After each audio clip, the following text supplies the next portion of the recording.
మీరు ఎప్పుడైనా అనుకున్నారా ఎలాంటి సాసెస్ యూజ్ చేయకుండానే గోబీ రైస్ చేయగలమా అని? అలా చేస్తే టేస్ట్ ఉంటుందా? సాసెస్ లేకుండా నిజంగానే చేయగలమా? వీటన్నిటికీ ఆన్సర్స్ మన డీజే రెసిపీస్ కిచెన్లో.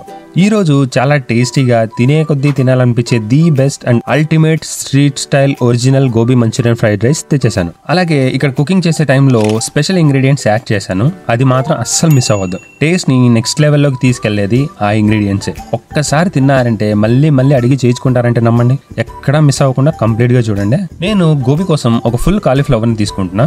మీ అనుకూలతను బట్టి తీసుకోండి. మసాలాలు వేసుకునే అప్పుడు కొంచెం అటు ఇటుగా వేసుకున్న టేస్ట్ పర్ఫెక్ట్ గా వస్తుంది. అలా తీసుకున్న గోబీని మరీ చిన్నగా కాకుండా మరీ పెద్దగా కాకుండా మీడియం సైజ్ లో ఉండేలా కట్ చేసి ఒక గిన్నెలో వేసేసుకోండి. ఇప్పుడు ఇందులోకి 2 గ్లాసుల వాటర్, 1/2 టేబుల్ స్పూన్ ఉప్పు, 1/2 చెంచా పసుపు వేసుకొని ఒక 5 నిమిషాల పాటు ఉడకబెట్టుకోండి.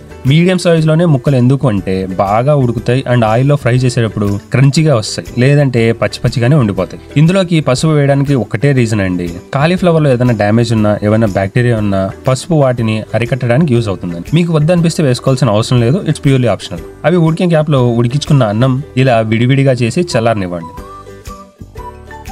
అన్నం ఎంత పొడి పొడిగా ఉంటే టేస్ట్ అంత బాగా వస్తుందని గుర్తుపెట్టుకోవాలి. అలా ఉడికిన తర్వాత కాలీఫ్లవర్ ని తెచ్చి చల్ల నీళ్ళలో వేసేసుకోండి. ఎందుకంటే మరీ ఎక్కువగా ఉడిపోతే ఫ్రైకి ఇబ్బంది అవుతుంది, క్రంచీగా రావు. ఇప్పుడు ఇంకొక కడాయిలో కనీసం 1 ఇంచు లోతు ఉండేలా ఆయిల్ పోసుకొని సిమ్ లో పెట్టేసుకుని వేడవ్వనివ్వండి. ఆయిల్ వేడి అయ్యే గ్యాప్ లో కాలీఫ్లవర్ అన్ని తెచ్చి ఒక బౌల్లో వేసుకొని ఉప్పు, మిరియాల పొడి, కారం పొడి, గరం మసాలా అన్నీ ఒక్కొక్క స్పూన్ చొప్పున వేసేసుకొని తర్వాత 1 కప్పు మైదా, 1/2 కప్ కార్న్ఫ్లవర్, 1/2 కప్పు పెరుగు వేసేసుకొని బాగా మిక్స్ చేసుకోండి. మసాలా గోబీకి బాగా అంటే వరకు మిక్స్ చేసుకోవాలన్నమాట.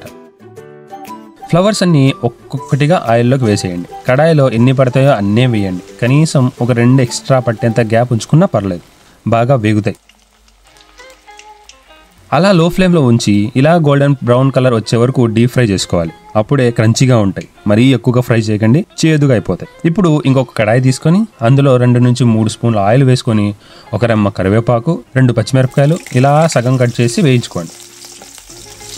కాస్తంత వేగాక 1 స్పూన్ అల్లం వెల్లుల్లి పేస్ట్ వేసుకొని పచ్చివాసన పోయే వరకు కాగనిచ్చాక 1 వెల్లుల్లిని ఇలా కట్ చేసి వేసేసుకొని కాస్తంత మగ్గే వరకు వేయించుకోండి. ఇప్పుడు ఇందులోకి గుప్పెడు కట్ చేసిన క్యాబేజ్ ఇంకా క్యారెట్ ముక్కలు వేసేసేయండి. మొత్తం అన్ని బాగా ఫ్రై చేసుకోండి. ఇలా బాగా ఫ్రై అయ్యాక గోబీని తెచ్చి ఇందులోకి వేసేసి మొత్తం మసాలా గోబీ కంటే వరకు మిక్స్ చేసుకోండి. ఇందాక చల్లార్చుకున్న అన్నం ఉంది కదా, అది తెచ్చి ఇప్పుడు ఇందులోకి వేసేసేయండి. వేసుకున్నాక 1 స్పూన్ ఉప్పు, 1/2 స్పూన్ కారం, 1/2 స్పూన్ ధనియాల పొడి, మిరియాలని గ్రైండ్ చేసి వేసుకుంటున్నా, మీ అనుకూలతను బట్టి వేసుకోండి.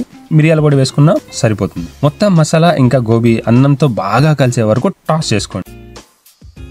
మొత్తం మసాలా ఇంకా గోబీ అన్నంతో కలిసిపోయే వరకు కలుపుకున్నాక 1 స్పూన్ వెనిగర్, లాస్ట్లో కాస్తంత కొత్తిమీర వేసుకొని బాగా మిక్స్ చేసుకుని సర్వ్ చేసుకుంటే the best ultimate tasty and yummy gobi fried rice ready. ఒక్కసారి తిన్నారంటే మళ్ళీ మళ్ళీ అడగడం పక్కా. నేను చెప్పిన టిప్స్ ట్రిక్స్ అన్ని ఫాలో అయ్యి ఒక్కసారి ట్రై చేయండి. సో ఇదండి ఈరోజుకి. మీరు కూడా పక్కాగా ట్రై చేస్తారు కదా. అలా ట్రై చేశాక టేస్ట్ ఎలా వచ్చిందన్నది కమెంట్ సెక్షన్లో చెప్పడం మాత్రం మర్చిపోద్దు. అలానే వీడియో నచ్చితే ఒక లైక్ కొట్టి కొత్తగా చూస్తూ ఉంటే సబ్స్క్రైబ్ చేసుకోండి. సరే మరి నెక్స్ట్ ఇంకొక అద్భుతమైన వీడియోతో మళ్ళా కలుద్దాం. Till then take care, Tata.